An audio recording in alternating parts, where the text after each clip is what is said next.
Hola, bienvenidos una vez más a nuestro estudio de Semillas en Casa. El día de hoy tenemos frente a nosotros la lección número 5 en nuestro estudio del libro de Daniel. La porción que hoy estaremos estudiando es el capítulo 3, desde el versículo 1 hasta el versículo 30. En esta ocasión tenemos dos versículos principales. Estos son el versículo 17 y el versículo 18. Estos dos versos dicen así: Si nos arrojan al horno ardiente, el Dios a quien servimos es capaz de salvarnos. Él nos rescatará de su poder, su majestad. Pero aunque no lo hiciera, deseamos dejar en claro ante usted que jamás serviremos a sus dioses ni rendiremos culto a la estatua de oro que usted ha levantado. El objetivo principal para la lección del día de hoy es el siguiente: reconocer que Dios es soberano y que su pueblo debe permanecerle fiel en medio de la persecución.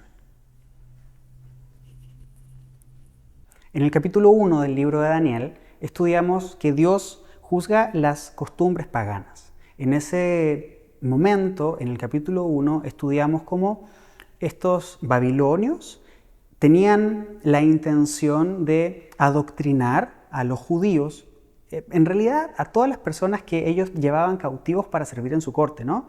Pero consideramos la experiencia de Daniel y de sus amigos y cómo los babilonios intentaron adoctrinarlos en todas las costumbres babilonias del momento. Ellos, Sadrach, Mesach y Abednego, junto con Daniel, se resistieron a este adoctrinamiento, permaneciendo fieles al Señor, y además se resistieron a comer de la comida del rey y a tomar de su vino, indicando de esta forma su lealtad a Dios y el rechazo a los dioses paganos. Luego, en el capítulo 2, estudiamos que Dios juzga la filosofía y la sabiduría pagana.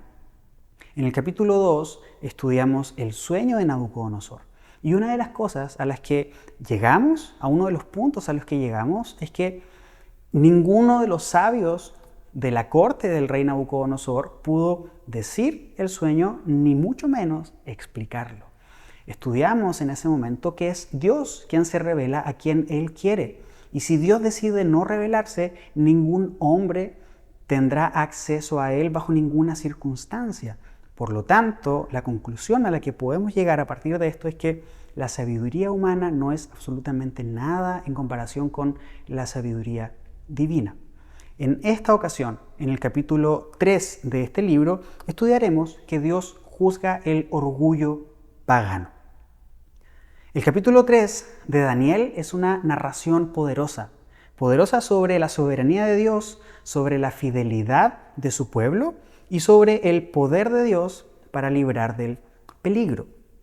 En este pasaje, los tres amigos de Daniel, Sadrach, Mesach y Abednego, enfrentan una prueba extrema.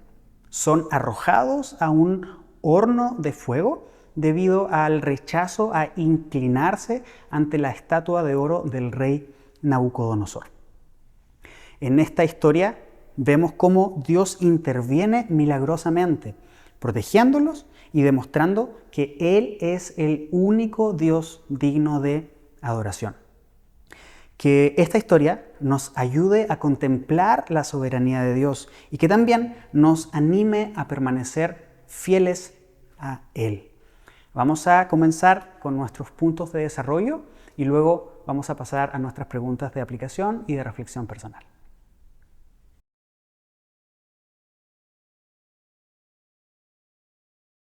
Para comenzar con el desarrollo de esta lección, quisiera pedirte que en tu casa puedas leer el pasaje, el capítulo 3 completo, una vez, dos veces, tres veces, que primero puedas hacer tal vez una lectura general, luego las siguientes lecturas que vayas haciendo sobre el pasaje, que sean un poco más detenidas. Ve observando elementos, si hay alguno que te llama la atención, subráyalo, ve apuntándolo en tu libreta, ve conectando elementos que están al principio del pasaje con elementos que tal vez están al final y sobre todo cómo estos también se conectan con los capítulos anteriores que hemos ido estudiando. De esta forma, todo lo que consideremos en esta ocasión, en el desarrollo, va a ser de mucho mayor provecho para ti.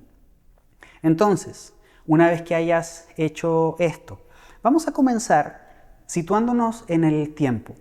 Este capítulo 3 narra la historia de una estatua de oro levantada por el rey Nabucodonosor.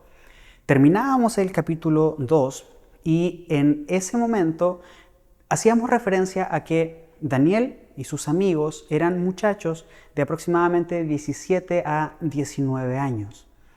Por muchos motivos históricos y también por la misma construcción de esta gran estatua, podemos sugerir que este capítulo 3 se da aproximadamente unos 15 años después de los sucesos vividos en el capítulo 2. Entonces, primero, capítulo 1, recuerda, Daniel y sus amigos tenían entre 14 y 16 años. Capítulo 2, ya pasaron 3 años, estos 3 años de adoctrinamiento. Ahora, en el capítulo 3, ya han pasado alrededor de 15 años. Estas personas, Sadrach, Mesach y Abednego, incluso Daniel, ya no son unos muchachos, ya son unos adultos, jóvenes adultos. Entonces, es allá donde tenemos que situar la historia del día de hoy. Según Heródoto, esta estructura que se erigió, esta gran estatua de oro, probablemente no haya sido una estructura de oro macizo, sino que fue una estructura de madera que tenía una cubierta de oro. Sin embargo, esta cubierta de oro era lo suficientemente gruesa y refinada como para dar la apariencia de que toda la estructura era una estructura de oro. Era un gran monumento, aproximadamente de unos 60 metros de alto por unos 6 metros de ancho. Esto nos puede hacer pensar de que las proporciones debieron haber estado bastante alejadas a lo que era una figura humana. Pero creo que más importante de pensar en cuáles eran las proporciones de esta estatua, debemos considerar la razón de por qué se levantó esta estatua. Muchos consideran que esta estatua fue un homenaje que Nabucodonosor estaba dando a su padre, Nabopolassar. Otros consideran que esta estatua era un homenaje a su dios, Bel. Sin embargo, creo que por el relato que vamos llevando en el libro de Daniel, la conclusión más lógica a la que podemos llegar es que esta estatua estaba levantada en honor al mismo Nabucodonosor. Recuerda que en el capítulo 2, el sueño de Nabucodonosor era una gran estatua con una cabeza de oro que simbolizaba a Babilonia y a él como el emperador. Por lo tanto, lo más probable es que esta estatua levantada por Nabucodonosor haya sido una representación de él mismo. Esto rastréalo en el capítulo 2, versículo 38. Se nos dice en el relato que esta estatua fue levantada en Dura. Dura era una región plana, era una región como una llanura, sin montañas, era una región bastante amplia. Por lo tanto, era un lugar especial para poder levantar una gran estructura, algo así como un rascacielos, y que al mismo tiempo una gran multitud pudiera congregarse alrededor de esta estructura, en este caso de esta estatua, para la razón que se necesitara. En este caso, la razón para levantar esta estatua era rendir culto a esta estatua, que no era otra cosa que rendir culto al mismo Nabucodonosor. La rebelión de Nabucodonosor contra Dios queda expresada en esta estatua. Si nos vamos al capítulo 2 del libro de Daniel, ese capítulo termina con Nabucodonosor reconociendo a Dios, al Dios de Daniel. Sin embargo, en esta ocasión vemos que Nabucodonosor levanta una estatua para honrarse a él mismo. Por lo tanto, esto que vimos en el capítulo 2 tenemos que considerarlo desde la perspectiva de un rey que todavía es pagano. Nabucodonosor tiene una gran cantidad de dioses. Entonces, frente a lo ocurrido en el capítulo 2, a esta revelación del sueño, bueno, él toma ahora a un nuevo Dios para incluirlo dentro de todas las deidades que él ya adora. Por lo tanto, esta estatua representa el orgullo, representa la rebeldía de Nabucodonosor contra Dios y también tiene un sentido unificador. Este imperio era un imperio conquistador. Muchas naciones estaban bajo su mando y bajo su dominio. De hecho, la semana pasada estudiábamos también la manera en la que el texto o en la que Daniel, el escritor de este libro, se refiere a Nabucodonosor, cuando habla de que es un rey supremo, de que todo está bajo su dominio, incluso los animales están bajo su dominio, las naciones completas están bajo él. Bueno, entonces esta estatua representa también un principio unificador de todas las tribus, de todas las lenguas, de todas las gentes. Y es algo similar a la Torre de Babel. Recuerda que la semana pasada uno de los puntos del desarrollo se relacionaba con estas características o la forma en la que Daniel describe a Nabucodonosor y en la que se describe a la roca que representa el reino de Dios. De hecho, una de las preguntas de reflexión para los grupos en casa era esa: ¿cuáles son los elementos símiles entre Nabucodonosor, la descripción de Nabucodonosor, la descripción de Dios y de Cristo como roca, y cuáles son los elementos que hacen la diferencia? Si vas otra vez al capítulo 2 y estudias lo que se dice de Nabucodonosor y ese texto lo sacas de ese lugar y solamente lees ese pasaje, cualquiera de nosotros pudiera creer que se está refiriendo a Dios. Tienes dominio por sobre todas las naciones, tienes dominio por sobre todas las lenguas, sobre los animales en el cielo, en la tierra. Entonces, pareciera que se está dando una descripción de Dios, sin embargo, es de Nabucodonosor. Eso no está ahí por casualidad. Debemos traerlo ahora al capítulo 3 para contextualizar nuestro capítulo en cuanto a lo que te comento. Esta estatua representa un principio unificador. Es como si Nabucodonosor estuviera queriendo instaurar una religión mundial.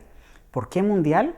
Nuevamente, Nabucodonosor es soberano sobre Babilonia, pero también sobre cada una de las naciones, distintas tribus, distintas lenguas. Entonces él está queriendo unificar. Y en esta unificación, Nabucodonosor reunió a los principales oficiales de su imperio. En el pasaje capítulo 3 se describe quiénes fueron los que asistieron a esta dedicación, a la dedicación de esta estatua. Esta es una demostración del poder del imperio y también es un reconocimiento de sus propias deidades. La adoración a la imagen indicaba una adoración y una lealtad al mismo Nabucodonosor. Entonces, todo el mundo se reúne ante esta imagen y quedan a la espera del llamado señalado por un vocero, quien al son de la música va a indicar el tiempo en el que todo el mundo debe postrarse ante esta estatua. Puedes leer eso, los versos 5, versos 7, 10 y versículo 15. Algo interesante que se daba en esta cultura babilonia, y de hecho no solamente en esta, sino que también en las culturas siguientes, es que no tenían ningún problema en que los súbditos del imperio adoraran al Dios que se les antojara, al Dios de su propia nación, al Dios de su propia tierra, siempre y cuando rindieran culto también a los dioses del imperio. En ese sentido, los judíos que habían sido tomados cautivos, Daniel y sus amigos, en ningún momento se les prohibió adorar a Dios. Sin embargo, sí se les exigió adorar a los dioses babilonios, y en este caso se le está también exigiendo a Sadrach, Mesach y Abednego que adoren a esta estatua que representa al rey Nabucodonosor. En otras palabras, se les está exigiendo que lo adoren a él. Entonces, como te digo, cada súbdito podía adorar al dios de su propia nación, pero tenía que también someterse al dios de los babilonios. Esto es un problema político y al mismo tiempo es un problema religioso. No tiene que ver únicamente con la religión y con a quién se inclinan. Tienen que ver con qué es lo que esto significa o qué es lo que esto implica. Porque el inclinarse ante la estatua implicaba lealtad e implicaba sumisión al rey Nabucodonosor.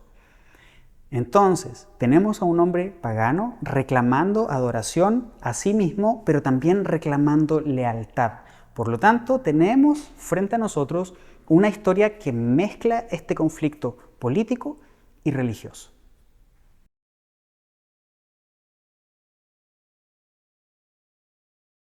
Ante la demanda del rey de que cada vez que hubiera este sonido de música y que el vocero hiciera este anuncio, todo el mundo debía inclinarse, Sadrach, Mesach y Abednego no lo hicieron. Los astrólogos de la corte del rey de Nabucodonosor fueron y llevaron estas noticias ante el mismo rey. Fueron a acusar a Sadrach, Mesach y Abednego frente a Nabucodonosor.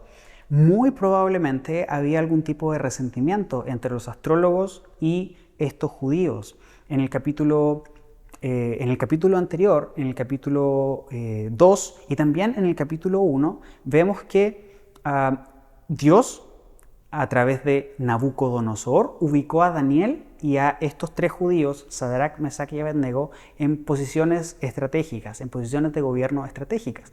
Al final del capítulo 2 vemos que estos tres judíos están ubicados en la provincia de Babilonia y están en una posición de mucha autoridad. Por lo tanto, judíos extranjeros tomando decisiones en esta nación, bueno, es muy probable que los astrólogos hayan tenido algún tipo de conflicto, algún tipo de resentimiento con ellos, con estos tres judíos. Entonces fue una buena excusa para ir y reportarlo frente al rey. Y observa que lo que estos astrólogos le dicen a Nabucodonosor tiene que ver con tres cosas. Primero, ellos, estos judíos, no prestan atención o no muestran respeto al decreto que tú, rey, emitiste. En segundo lugar, estos judíos se niegan a servir a los dioses. En tercer lugar, estos judíos no rinden culto a la estatua. El culto a los dioses estaba ligado a que ellos habían favorecido a Nabucodonosor en todas sus victorias. Por lo tanto, desafiar a los dioses significaba también desafiar al mismo Nabucodonosor y a toda la historia de conquista que este rey tenía en su currículum. Y pone en duda también, por supuesto, la integridad política de quienes se resisten. En este caso, estos tres judíos. Vuelvo al punto que te mencionaba hace un momento. Esto es un problema político y también es un problema religioso. La reacción de Nabucodonosor no se deja esperar y revela una amenaza, tanto política como también una amenaza personal. Si ves la reacción de Nabucodonosor, creo que una de las primeras cosas que podemos observar es que es una reacción desproporcionada para lo que está ocurriendo. Este hombre se enoja, se enfurece, su cara se desfigura. Esto indica que este hombre, además de ser un hombre muy inteligente, era un hombre también muy visceral. Pero esta reacción de enojo tiene que ver con lo que te digo. No es solamente la resistencia a la adoración a Nabucodonosor, sino que lo que implica una deslealtad política y un posible problema político que se pudiera dar en el imperio.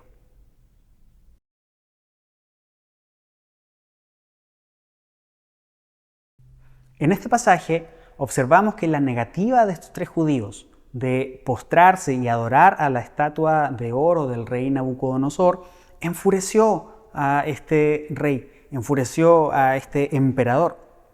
Sin embargo, también observamos algo interesante, y es que este emperador les dio una segunda oportunidad a los judíos para que pudieran postrarse y adorar la estatua. Es probable que durante estos 15 años que te comento que pasaron desde el capítulo 2 hasta este momento, el capítulo 3, estos judíos hayan desempeñado un muy buen trabajo en la posición en la que estaban. De hecho, tiene todo el sentido porque estos hombres amaban a Dios. Y creo que una de las características de alguien que ama a Dios es honrarlo en absolutamente todo lo que hace. Lo veremos también en Daniel, algunos capítulos más adelante. Daniel, además de adorar y ser leal total y absolutamente a Dios, al Dios de los cielos, es también muy responsable con su trabajo en el imperio. Es posible que en esta ocasión, dada la el buen trabajo que estos tres judíos habían desempeñado en su posición, que Nabucodonosor les haya ofrecido otra oportunidad. Sin embargo, estos se negaron. Nabucodonosor les pregunta a estos judíos: ¿no sirven a mis dioses ni rinden el culto a la estatua? Esta pregunta revela este conflicto político. Observa que separa por un lado a los dioses y por otro lado a la estatua. No está hablando de un solo problema, de una sola problemática. No. La está separando entre los dioses y la estatua. Como te digo, queda en evidencia este conflicto religioso y también político. Pero para los judíos, esta era una prohibición estricta. Ellos no podían inclinarse ante una imagen. En Éxodo capítulo 20, versículos 4 al 6, leemos: no te hagas ninguna clase de ídolo, ni imagen de ninguna cosa que está en los cielos, en la tierra o en el mar. No te inclines ante ellos, ni les rindas culto, porque yo, el Señor tu Dios, soy Dios celoso, quien no tolerará que entregues tu corazón a otros dioses. Extiendo los pecados de los padres sobre sus hijos. Toda la familia de los que me rechazan queda afectada, hasta los hijos de la tercera y la cuarta generación. Pero derramo amor inagotable por 1000 generaciones sobre los que me aman y obedecen mis mandatos. Nabucodonosor también les hace otra pregunta a los judíos, pero esta no es una pregunta para que ellos respondan, sino que más bien es una pregunta retórica desde el punto de vista de Nabucodonosor. ¿Qué Dios podrá rescatarlos de mi poder? ¿Por qué es una pregunta retórica de parte de Nabucodonosor? Porque desde su perspectiva no existe ningún Dios que pueda rescatar a estos judíos de la muerte al ser echados al horno de fuego. Esto es algo que ya habíamos considerado también antes en nuestro estudio de Reyes. En ese momento, cuando estábamos pasando por el rey Ezequías, vimos cómo los asirios, cuando quisieron atacar a Ezequías, uno de los comandantes del ejército de estos asirios dice lo siguiente, en Isaías capítulo 36, versículos 18 al 20. No dejen que Ezequías los engañe al decir, el Señor los librará. ¿Acaso los dioses de cualquier otra nación alguna vez han salvado a su pueblo del rey de Asiria? ¿Qué le sucedió a los dioses de Hamat y de Arfad? ¿Y qué me dicen de los dioses de Sefarbaim? ¿Algún dios libró a Samaria de mi poder? ¿Cuál de los dioses de alguna nación ha podido salvar alguna vez a su pueblo de mi poder? ¿Qué les hace pensar entonces que el Señor puede librar a Jerusalén de mis manos? Las victorias militares de una nación sobre otra eran consideradas las victorias de los dioses de la nación conquistadora respecto de los dioses o sobre los dioses de la nación conquistada. Por lo tanto, desde el punto de vista de Nabucodonosor, él invadió Jerusalén, llevó cautivos a los judíos, destruyó Jerusalén. Por lo tanto, para Nabucodonosor, eso representa una victoria de sus dioses respecto del Dios de los judíos. Cuando estudiamos el capítulo 1, vimos la perspectiva bíblica de esto y hacíamos la observación totalmente opuesta. Para Dios nunca representó una derrota, siempre fue parte del plan de Dios. Observa cómo los judíos en el capítulo 3 no intentan defenderse. Los judíos en ningún momento intentaron exponer su situación para encontrar el favor del rey y no ser echados al al horno de fuego. Esto nos hace recordar a Daniel también en el capítulo 2, cuando el rey declara: maten a todos los sabios, porque nadie ha podido declarar mi sueño.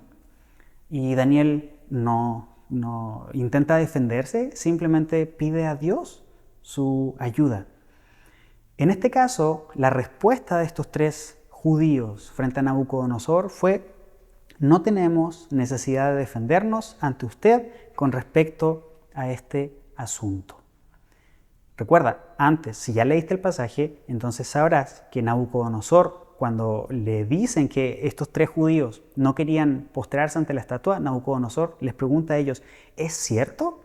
Bueno, estos judíos están respondiendo, no tenemos necesidad de defendernos ante usted con respecto a este asunto. Esto pudiera considerarse una falta de respeto de los judíos hacia Nabucodonosor, una forma irrespetuosa de hablarle. Sin embargo, no lo es, no es una falta de respeto. Simplemente ellos sabían que no tenían defensa frente a Nabucodonosor. Ellos ya conocían a este rey, conocían a este emperador y sabían que su palabra él la cumplía. Por lo tanto, ellos no tenían ningún tipo de excusa frente a Nabucodonosor. Y aquí el punto central no es la vida de ellos. El punto central es si Dios puede salvarlos o no. Observa que en esta interacción entre Nabucodonosor y los judíos, ya no está el tema principal, ya no es si los judíos se van a inclinar o no, es si Dios podrá salvarlos o no. Ese es el punto central en esta interacción. Entonces, los hombres, estos judíos, saben que solamente existen 2 posibilidades. En realidad, ellos saben que Dios puede salvarlos. Ellos saben cuáles son las posibilidades, pero ¿Dios los salvaría? Es la pregunta que ellos tenían también en su cabeza y en su corazón. Ellos estaban seguros que Dios podía hacerlo, pero ¿lo haría? Cuando estos judíos dicen, pero aunque no lo hiciera, debe llamarte la atención esa expresión, esta manera de responder también al rey Nabucodonosor. Pero aunque no lo hiciera, esta expresión hace referencia a la soberanía de Dios y también a su propósito. Revela por una parte que los judíos aman a Dios, pero lo aman por quien es Él, no por lo que Dios puede hacer por ellos. Por eso, si Dios no los salva, eso no cambiaría su decisión de no postrarse y adorar a la estatua de Nabucodonosor. Considera lo siguiente, ellos no están queriendo evitar hacer lo malo, ellos tienen el carácter firme para hacer lo que sí es correcto y es permanecer leales a Dios, permanecer leales al Señor. Estos hombres no están pidiendo un milagro, estos hombres simplemente están pacientemente esperando conocer la voluntad del Señor. En este pasaje podemos ver muchas cosas que son muy interesantes y creo que una de las que más nos debería llamar la atención es esta postura de estos judíos. Estamos seguros que Dios puede salvarnos, pero si no lo hace, de cualquier forma no nos vamos a inclinar ante Nabucodonosor. Este reconocimiento de la soberanía de Dios, de que Dios puede hacer lo que le plazca y que por sobre mi bienestar físico está el plan soberano del Señor. Y que si mi bienestar físico suma al plan soberano del Señor, entonces hay muchas probabilidades de que Dios me sane. Pero si lo que abona al plan de Dios, en lo que Él ha determinado soberanamente, lo mejor es mi enfermedad, es mi prueba, incluso mi muerte, así será. Esto los judíos lo tenían bastante claro. Tenemos muchos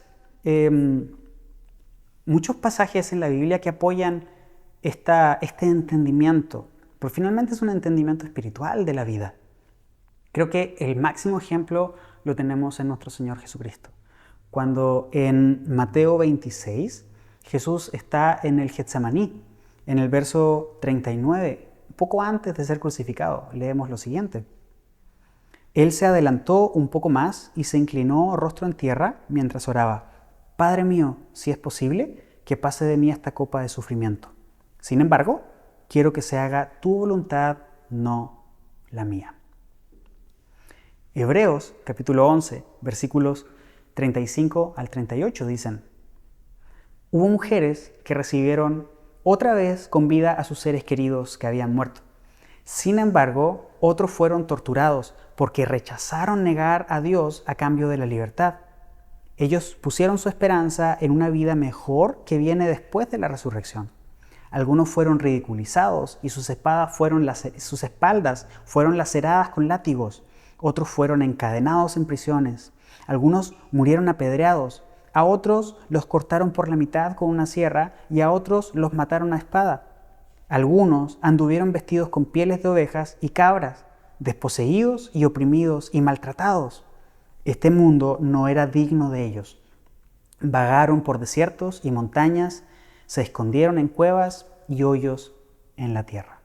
El plan soberano del Señor siempre se va a cumplir, independiente si eso significa que nosotros vamos a estar bien físicamente, vamos a estar en enfermedad, vamos a estar en prueba o incluso en la muerte.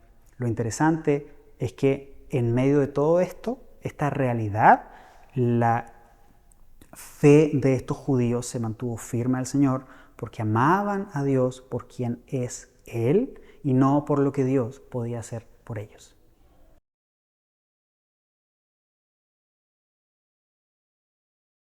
Una vez que estos judíos fueron echados al horno de fuego y que Nabucodonosor observó lo que estaba pasando. Antes de llegar a ese punto, permítame retroceder un poco. Nabucodonosor, en su ataque de furia, ordenó calentar el horno 7 veces. Esto no significa literal 7 veces más, significa que el horno llegó hasta el máximo de su temperatura. Y este fue un ataque de locura del rey Nabucodonosor. Si él quería atormentar a Sadrach, Mesach y Abednego, lo mejor hubiera sido bajar la temperatura del horno y que ellos se quemaran a fuego lento. Sin embargo, la orden del rey fue aumentar temperatura para que estos rápidamente murieran. Y esto queda en evidencia con los hombres que llevaban a estos 3 judíos, que murieron alcanzados por las llamas antes de que estos judíos fueran echados al horno. En este tiempo se usaba mucho que los hornos fueran verticales, que la base fuera una base ancha que tenía una abertura para poder echar el combustible y que se proyectara hacia arriba de manera vertical. Por lo tanto, es muy probable que este haya sido el horno de esta forma. Subieron y desde arriba echaron a estos judíos al fuego y abajo, como había una abertura, fue posible también observar lo que estaba pasando. Nabucodonosor estaba en una posición en la que podía observar lo que estaba sucediendo al interior del horno de fuego. Lo que él observó lo dejó paralizado. Parece que el rey fue el único que se dio cuenta de que la cuarta persona era un ser celestial. Lo llamó hijo de los dioses. Esta expresión es una expresión pagana para referirse a un ser de aspecto sobrenatural. Y también lo califica como ángel. Esta persona, esta cuarta persona, puede ser probablemente la segunda persona de la Trinidad, el Señor Jesucristo, en una representación previa a su encarnación, o lo que se conoce como una cristofanía. Algo así también podemos observar en Josué capítulo 5, versículos 13 al 15, y en Jueces capítulo 6, versículo 11. Dios promete estar con nosotros. Y estos judíos sabían esa realidad. En Isaías, capítulo 43, versículos 1 a 3a, dice: Pero ahora, oh Jacob, escucha al Señor quien te creó. Oh Israel, el que te formó, dice: No tengas miedo, porque he pagado tu rescate. Te he llamado por tu nombre, eres mío. Cuando pases por aguas profundas, yo estaré contigo. Cuando pases por ríos de dificultad, no te ahogarás. Cuando pases por el fuego de la opresión, no te quemarás. Las llamas no te consumirán, pues yo soy el Señor, tu Dios, el Santo de Israel, tu Salvador. Observa algo importante, y es que por lo general cuando leemos este tipo de declaraciones en la palabra de Dios, lo primero que pensamos es que tiene un cumplimiento en un sentido espiritual. Y sí es cierto, tiene un cumplimiento espiritual, pero a veces sale de nuestro radar el que estas promesas también tienen un cumplimiento en la esfera física, en la esfera material, en nuestro cuerpo. Y así como esta, tenemos muchas otras promesas que hablan acerca de Dios salvándonos. Sin embargo, esto, como lo veíamos en el punto anterior, siempre debe estar sometido al plan soberano del Señor. Observa los detalles de la ropa, de las ataduras y del cabello. no tienen ningún rastro de haber pasado por el fuego. Tenemos más promesas, como te decía hace un momento, de que Dios cuida a los suyos. Salmo 34, versículo 7, 91, versículos 10 y 11, Segunda de Tesalonicenses, capítulo 3, versículo 3. Esta es una historia que representa el cuidado de Dios sobre los suyos en tiempos de persecución. Cuando comenzábamos el estudio de Daniel, hacíamos referencia a que este periodo de exilio nos incluye a nosotros también en un sentido espiritual. Nosotros estamos esperando, así como los judíos querían volver a Jerusalén, nosotros estamos esperando llegar a la Jerusalén celestial. Por lo tanto, nosotros también estamos en un periodo de exilio, sometidos también a persecución. Por lo tanto, esta historia es una representación del cuidado de Dios sobre los suyos en este tiempo. Nabucodonosor representa al mundo. Al principio del desarrollo te decía, esta estatua que el rey levantó representa este intento de unificación del mundo en una sola religión, alejada de Dios, por supuesto, y Nabucodonosor representa a este hombre que persigue también al pueblo de Dios. Por lo tanto, esta historia nos indica la soberanía de Dios y el cuidado de Él sobre los suyos. Esta historia termina con Nabucodonosor alabando a Dios, no reconociéndolo como el único Dios, sino integrándolo un poco más, como te decía hace un rato también, a este gran abanico de dioses. De hecho, el desenlace de Nabucodonosor con Dios lo vamos a estudiar en el capítulo 4. De esta manera, entonces, vemos en esta historia del capítulo 3 muchos temas que son importantes, pero antes de llegar a ese punto, otra vez quisiera hacer referencia a algo que te comenté hace un momento.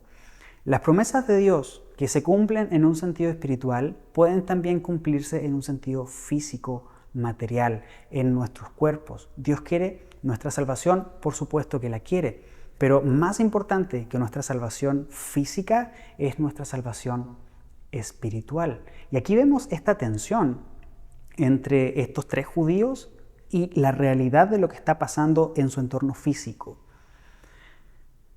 Considera esto desde la perspectiva de lo que muchos cristianos creen o predican el día de hoy, de que Dios quiere la prosperidad para todo el mundo, de que Dios quiere la salvación física para todo el mundo, de que Dios quiere que todo el mundo tenga cada vez un mejor trabajo, un mejor salario, una mejor posición social, una vida más acomodada.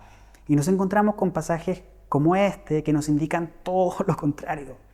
Nos encontramos con pasajes como este que nos indican que Dios es soberano por sobre todas las cosas y que si en su plan está el salvarnos, lo hará.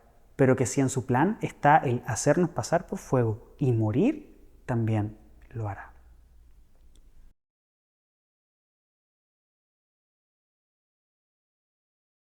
Para terminar con nuestro desarrollo, entre los temas que podemos observar en el capítulo 5 encontramos, en primer lugar, la soberanía de Dios. Hemos hablado ya en los capítulos anteriores, las lecciones anteriores de Semillas en Casa respecto a la soberanía de Dios, por lo tanto hoy solamente la mencionaré. En segundo lugar, también encontramos la fidelidad de Dios en medio de la persecución. Primera de Pedro, capítulo 1, versículos 6 y 7 dicen: así que alégrense de verdad, les espera una alegría inmensa, aunque tienen que soportar muchas pruebas por un tiempo breve. Estas pruebas demostrarán que su fe es auténtica. Está siendo probada de la misma manera que el fuego prueba y purifica el oro. Entonces su fe, al permanecer firme en tantas pruebas, les traerá mucha alabanza, gloria y honra en el día que Jesucristo sea revelado a todo el mundo. En el Nuevo Testamento no hay referencias directas al horno de fuego, pero sí a la imagen. Observa cómo lo pone el apóstol Pedro. Están siendo probados de la misma manera en que el fuego prueba y purifica el oro, haciendo referencia también a este horno de fuego por el cual debemos pasar y que pasamos y atravesamos cuando estamos también sometidos a pruebas. Apocalipsis capítulo 2, versículo 10 dice: no tengas miedo de lo que estás a punto de sufrir. El diablo meterá a algunos de ustedes en la cárcel para ponerlos a prueba y sufrirás por 10 días, pero si permaneces fiel, incluso cuando te enfrentes a la muerte, te daré la corona de la vida. En tercer lugar, un tercer tema que podemos observar en este capítulo de Daniel es el fuego como un símbolo del juicio de Dios. En el capítulo 3 observamos que el fuego era un juicio para quien no quisiera inclinarse ante la estatua de Nabucodonosor. Sin embargo, este fuego también representa el juicio de Dios. Primera de Corintios, capítulo 3, versículos 12 y 13 dicen: el que edifique sobre este fundamento podrá usar una variedad de materiales: oro, plata, joyas, madera, heno o paja. Pero el día del juicio, el fuego revelará la clase de obra que cada constructor ha hecho. El fuego mostrará si la obra de alguien tiene algún valor. Al igual que como lo observamos en la escritura de Pedro, aquí podemos observar lo mismo.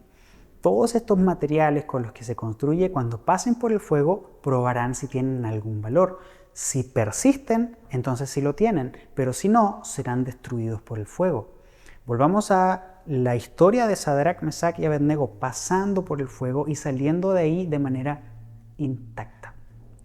Mateo capítulo 13, versículos 41 y 42 dicen: el Hijo del Hombre enviará a sus ángeles y ellos quitarán del reino todo lo que produzca pecado y a todos aquellos que hagan lo malo.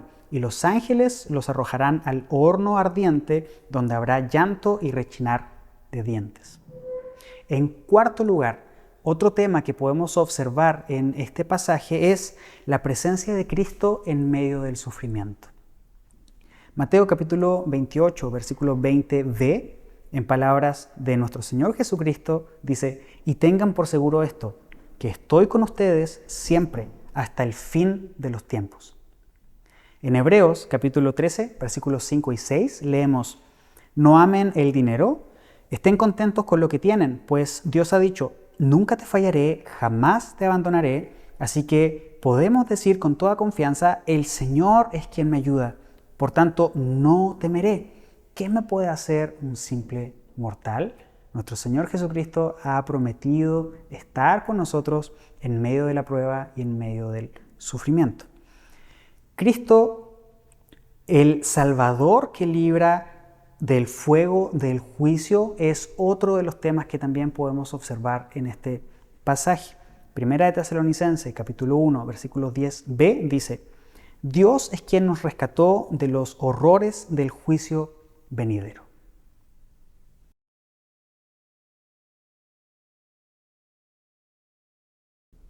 Para nuestros grupos en casa, la primera indicación es respecto de los versículos, los dos versículos centrales del estudio de esta semana. Si tienes la oportunidad de estudiarlos y memorizarlos, hazlo. Quiero animarte a hacerlo y a recitarlo en el día de tu reunión. Si lo intentas hacer y no puedes, quiero animarte a lo siguiente: que en tus propias palabras puedas decir qué es lo que tú entiendes que es el tema central de estos dos versículos.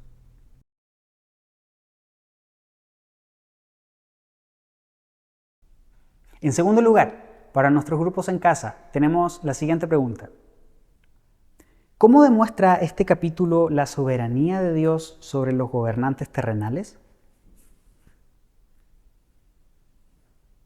Para responder a esta pregunta, profundiza en lo que Dios hizo y en el poder que Nabucodonosor tenía.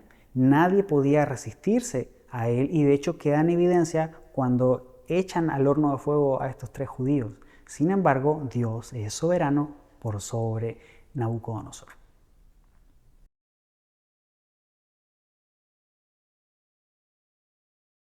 La tercera pregunta para nuestros grupos en casa y tu estudio personal es la siguiente: ¿qué podemos aprender de la actitud de Sadrach, Mesach y Abednego frente a la persecución? Toma nota de lo que observaste en este pasaje, de lo que hablamos en esta lección, de tu propio estudio personal respecto de la actitud de estos 3 judíos durante este tiempo de persecución.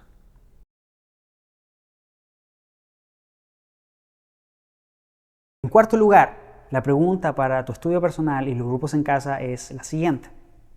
¿Cómo se relaciona la presencia del cuarto hombre con la promesa de Cristo en Mateo 28:20? Para responder a esta pregunta, abórdala desde una perspectiva muy amplia y general al principio. Puedes relacionar que este cuarto hombre representa a Cristo Jesús, quien dijo: yo estaré con ustedes todos los días hasta el fin del mundo. Pero puedes profundizar en esta pregunta en cuanto a qué implicaciones tiene esta realidad.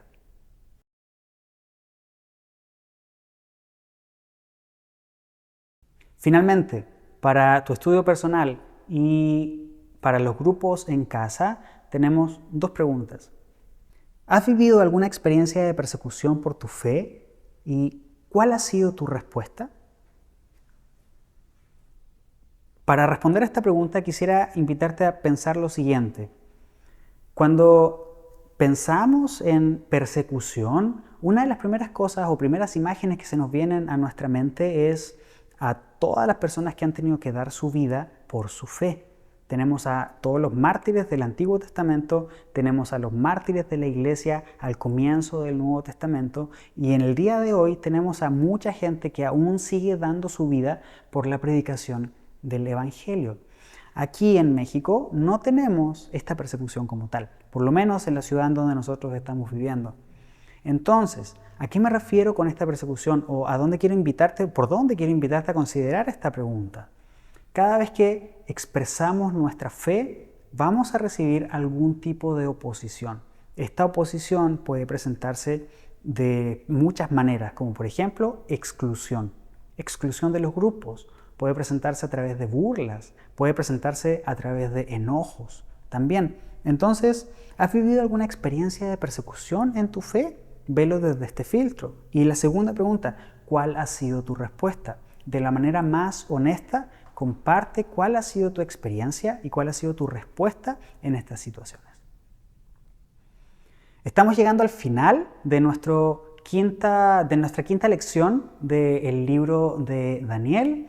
Quiero animarte a disfrutarla en tu propio estudio personal y también en tu reunión de grupos en casa. Que Dios te bendiga y nos vemos en la lección número 6.